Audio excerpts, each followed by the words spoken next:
I was hoping to stand up here today and tell you we received the remains of one or all of our 13 murdered hostages last night who would have been identified by now, but instead I stand here to tell you something different. Israel on Tuesday accusing Hamas of a ceasefire violation. Less than 24 hours earlier, the Palestinian militant group handed over the remains of an Israeli hostage believed to be one of the 13 still missing in Gaza.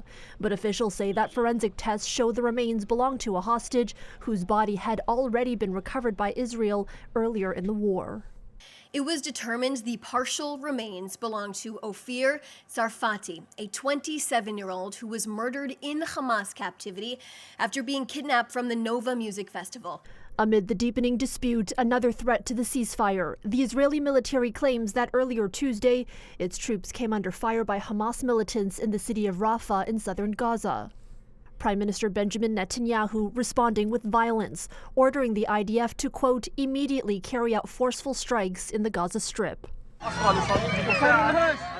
Hamas is now accusing Israel of ceasefire violations, saying it will postpone the handover of another hostage's body that was recovered in central Gaza.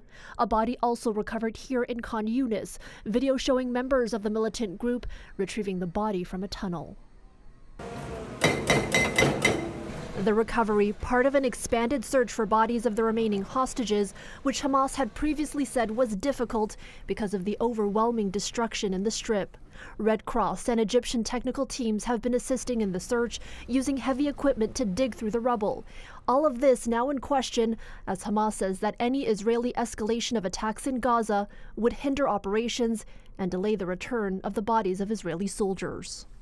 It's been nearly 3 weeks since Israel and Hamas agreed to this first phase of the U.S. brokered ceasefire deal.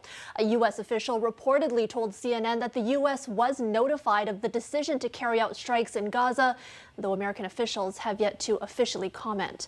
For City News, I'm Natividad.